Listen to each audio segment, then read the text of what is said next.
hindi ko natin maiangat. Frozen shoulder. Frozen shoulder po tapos. Sige, baba niyo muna yung bag niyo. Okay. Kailan pa po kayo nagka-frozen shoulder? Ano na, 2 months ago. 2 Pasok, papasok. Ngayon pa lang nag-iipon ng ano yan. Ngayon pa lang nag-iipon ng... Pinaparehab ko siya. Pinarehab mo na? Okay. Sige, upo ka lang dyan. Tandaan nyo yung mga frozen shoulder. Pag inabot kayo ng mga... yan. 2, 3, 4, 5, 6. Yan yung mga lintik ang sakit. Hanggang 8 yan, sa totoo lang. 8. Hanggang 8 months. Pero pag nalagpasan nyo na 8 months, immune na kayo sa naramdaman yung sakit. Kailangan talaga, sa bago pa lang, yung medyo nangangalay-ngalay pa lang, nangangawit-ngawit pa lang sa pagangat, yung may pain na paano nyo na kagad. Pero pag yan, 3 months, 4 months, nakapag-build up na ng ano yan, inflammation sa loob, kaya medyo talagang less na yung move. Ayan, okay lang yan. Diyan pa lang, matigas na. Hindi ko naman, nahihirapan na. Nahihirapan na siya kagad, wala pa sa kalahati. Kasi nakapag-build up na ng inflammation dito yan. Kailangan yan kasi kanya ganito. Kailangan yan, di ba, nagaganon. Pero siyempre, diabetic po ba tayo? Hindi naman. Ha? Hindi. Kailan yung pa-check up nyo? Hindi. Yung... O hindi kayo nagpapacheck ng ano? Hindi, ano kami ng March lang. Okay, good. Ipit lang to. Sa higaan, gano'n. Bigat po. Hindi ka patutulugin ito, yung mga ganitong buwan. Gigisingin ka pati, nakatulog ka na. Gigisingin ka, kasi kikirot. Pero yan, ma'am, kailangan may baka mo kayo 10 kilo na kasalog. May baka mo kayo 10 kilo na kasalog. Napapanood nyo na ba yan? Hindi ko napapanood. Saan ka ba na, paano ka napunta rito? Sa kasamahan ko, ano siya dito.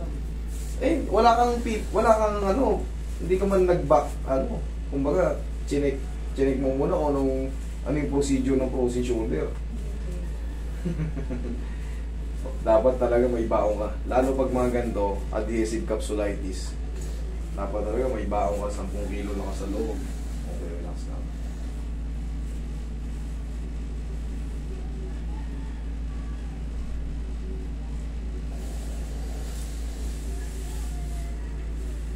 Pero yan mo yan natin.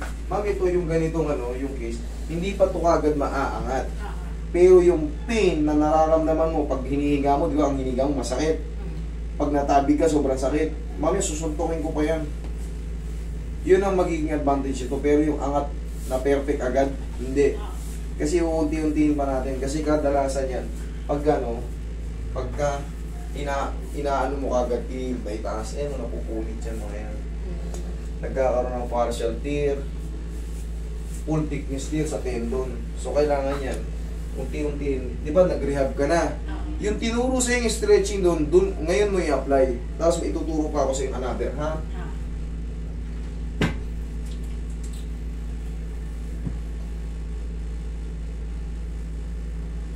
Pero hindi naman to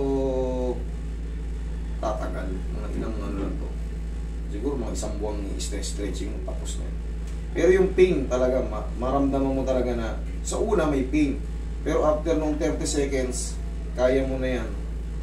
Pwede mo nang ihiga-higa. Yung pinakamasarap, mini bed. Galawin muna natin ng pagganito. Relax na. One more.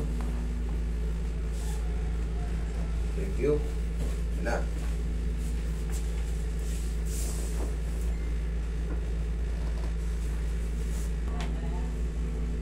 Konting ano, baka isa sa bisitahin Jollibee. Tiyaya ka, ma'am. Meron pang 2 shot na ano. Dapat kasi nag-ano muna kayo ng background po. Yung background ng ano. Sige, relax na nga. Kayang-kaya nyo naman yan. Okay, inhale. Exhale. Pansamantala, okay. Tumayo ka. Diyan lang yan.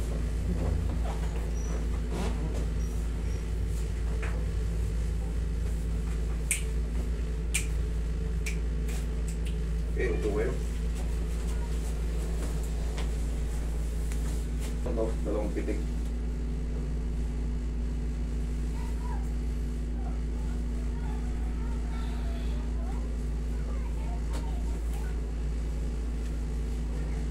Yan, lamutan mo lang. Okay. Gawin mo lang. Sige, isa. Gawin mo lang. Kaya mo yan. Yan. Sabi ko sa'yo, magbawa kayo 10 kilo lakas doon. Pero kaya niya. Mga ilang segundo lang naman yan.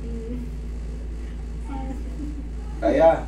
Okay na. Okay na. Okay. Last na to. Last na to. Isigaw mo lang pag may pain. Kaya mo yan. Huwag mo lang lalakas. Ay, huwag mo lang lalaban. Okay. Thank you. Diyan ka.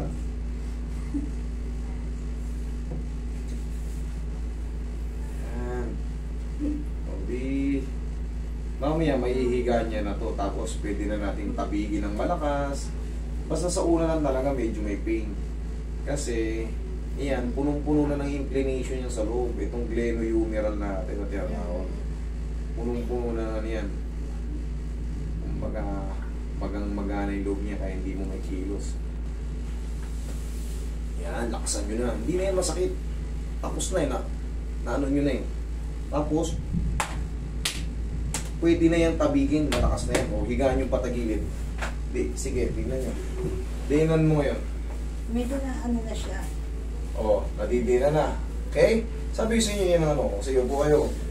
Kaya nyo na yan. Tapos yun nga, basta palagi nyo lang i-exercise na ganito. Ganyan, lakasan nyo lang.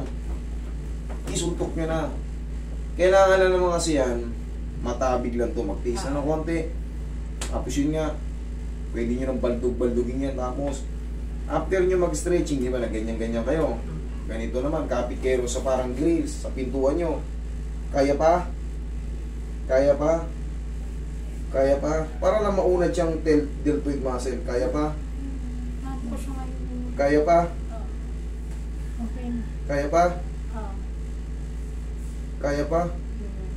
1, 2, 3. Mabilis lang. Kita nyo, nasasagad na natin. Hindi na siya talaga masakit. Okay, 1, 2, 3. Mabilis lang adjustment. Ayan o, stretching. Tapos yan, basta. Ito lang, huwag nyo kakalimutan. Palagi. Okay? One more time. Last na to.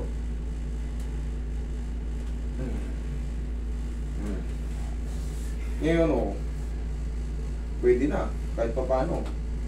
O? Mas bearable na siya. Medyo na ano ko na siya. O, diba? Ma'am, huwag muna yung ganyang stretching. Dito muna tayo mag-focus sa pagtaas. Yan. Hindi, ito. Sige lang, dyan muna tayo mag-focus. Kasi pag na-perfect mo ng mataas na yan, kasunod na yung mga pamuli. Kasi ito, ilas muna tayo yung papilipit.